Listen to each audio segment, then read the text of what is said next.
Howdy SEO Moz fans, my name is John Doherty. I'm from Distilled in New York City, out here in Seattle for about a week for MozCon. Came out here a couple days early, and SEO Moz was happy enough to let me shoot a Whiteboard Friday for you. So this is a topic that I've been thinking about a lot recently.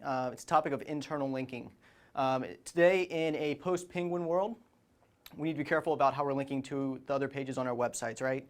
Both internally and externally. So internal linking is a factor in Penguin. From what we've seen, I've been digging around on a lot of travel sites recently for a client, and I've realized that sites that are in competitive niches, right, such as travel, there are a bunch of others that you can think of that we all may or may not have worked in at some point. They use a lot of internal links, site-wide footers especially. Point two here, site-wide footers in order to drive targeted anchor text deep into their site. The problem I've been noticing here is that when you have a setup like this is our beautiful little web page, right, that I drew for you. A little URL bar, and I guess this is Chrome because you got the extensions there. Maybe a map here. You got some text, and you got your different products through here. So this could be an e-commerce site, or it could be a travel site. Here are sidebar links, so this could be your categories, what have you. But then often here in the footer, there are links that say, Atlanta hotels, London hotels, New York hotels, and they're on every single page of the website, right? So if you have a site that has 200,000 product pages, you have 200,000 links saying this. One term, two-word term, key term, pointing back to that page. Something is going to look a little bit suspicious, right? And what I've been seeing here as I've been going through doing some competitive analysis is I look at their search visibility using a tool. I use a tool called Search Metrics Essentials.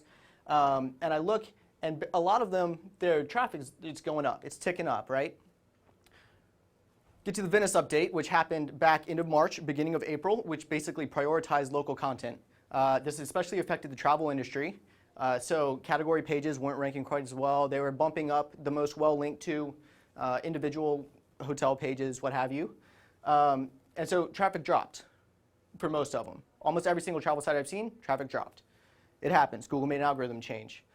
So then they tick on along, and we get to the next algorithm update, Penguin. Every single site that I've seen that has links like this, site-wide, boom, dropped. Most of them have recovered a little bit. They've started ticking back up, but almost every single one has dropped. Sites that didn't, that are not linked this way, might have seen a little bit of a dip, but by and large, they were good, right? So what's going on here? The only thing I can think of when it comes to internal linking that I could see on these sites was these site-wide footers. They're also doing this externally. So a lot of these brands especially have microsites, right? Individual hotel sites, let's keep with the hotel example, individual hotel sites that are linking back using the exact same footer as is on the main website. Same terms, every single page on those sites. Multiply this by 4,000, 5,000, 10,000. Once again, you have thousands upon thousands of links saying these terms. This is a problem. So today I want to talk about smarter internal linking. How can we link to our important pages in a smarter way? So I have a few points for you. How can we be smarter? This is the question we should ask ourselves. How can we be smarter about our internal linking? Question number one, go back to the user. What would the user expect to see, right? Google wants to reward a good user experience. They want people to be able to find what they want to find as quickly as possible. So I always start with the user. What is a person going to expect to see?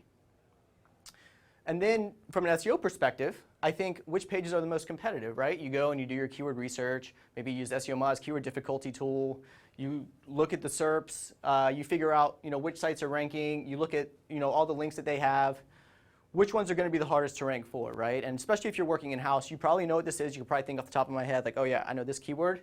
This one is going to take a lot more, not only external links, but also internal links, right? So which pages are the most competitive? You need to prioritize those, but not the way that I just showed you.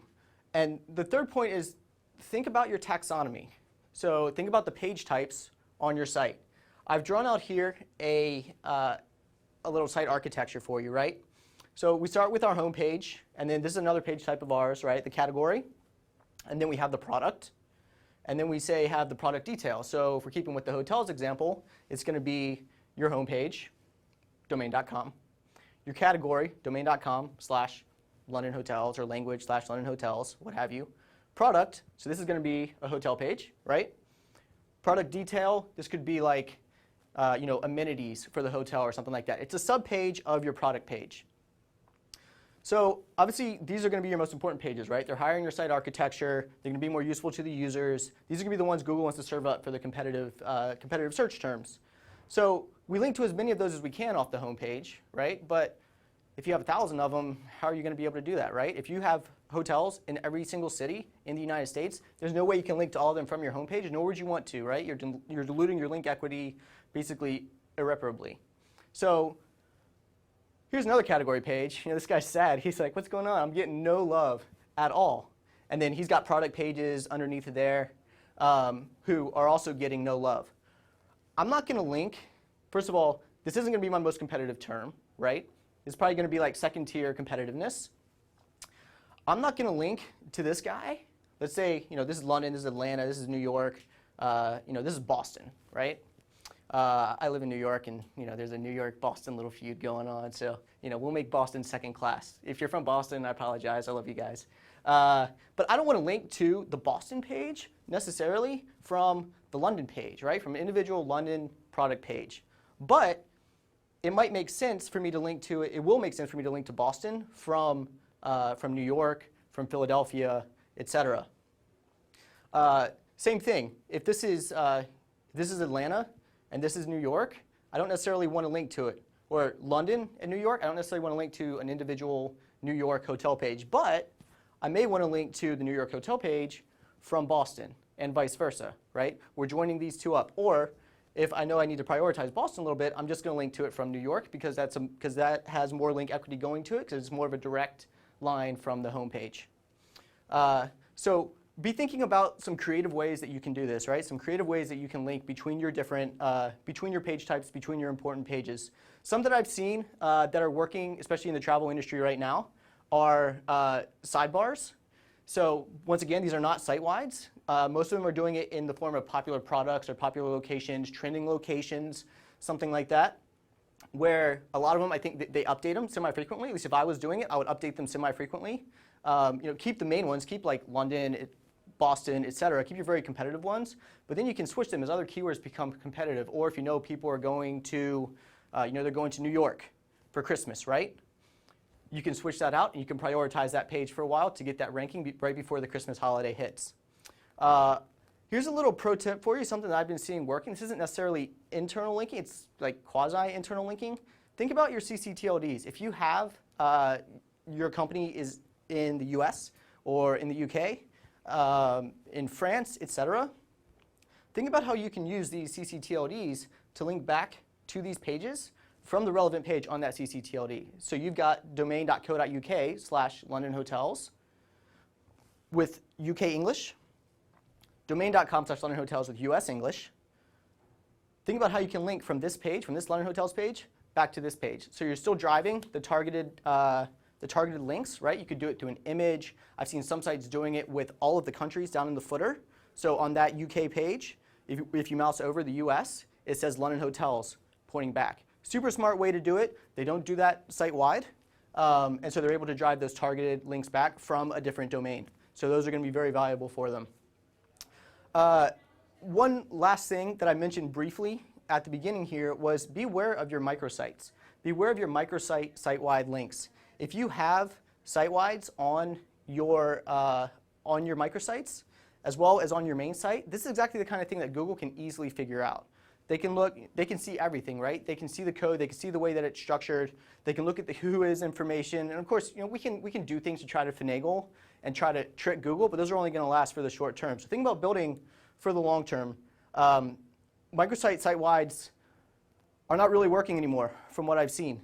So beware of these and think about the taxonomies within these as well. So you can still link. Think about these the same as you would think about your CCTLDs, linking to the relevant pages back on your main website. So now I want to get a little bit bluebird for you, right? I want to think a little bit big about if I were Google. What would I do if I were Google? If you were Google, what would you be wanting to see, right? How would you want people to structure their sites? How would you want people to link? What kind of content would you want on there? and then how should people link between all of that, right? Google wants the best user experience. So if I'm doing that, if I'm trying to serve the best user experience, I'm not necessarily going to have a travel guide on another page. If I have a London hotels page, why am I going to have a travel guide that I'm sending people all around? It's bad from a user experience, it's bad from a conversion experience, etc. I'm going to want all of that right there, right? So if I were Google, I'd be looking to rank sites that are like a London hotels page that also has a travel guide on there. I saw one site doing this recently. I was like, light bulb, brilliant. Put your travel guide there on the page. You get links saying London hotels travel guide, London hotels, hotel travel guide. You can also link to the travel guide internally, so you're not just using London hotels to link to it. That's the kind of thing that I would want to be rewarding if I were Google. So in summary, I hope this Whiteboard Friday has been helpful to you. I hope I've given you some things to think about when it comes to internal linking. Feel free to tweet at me, DohertyJF on Twitter. Email me. My email is on the Distilled website. Once again, I'm John Doherty from Distilled, New York City. It's been a pleasure. Please leave your questions and comments down below. Thanks.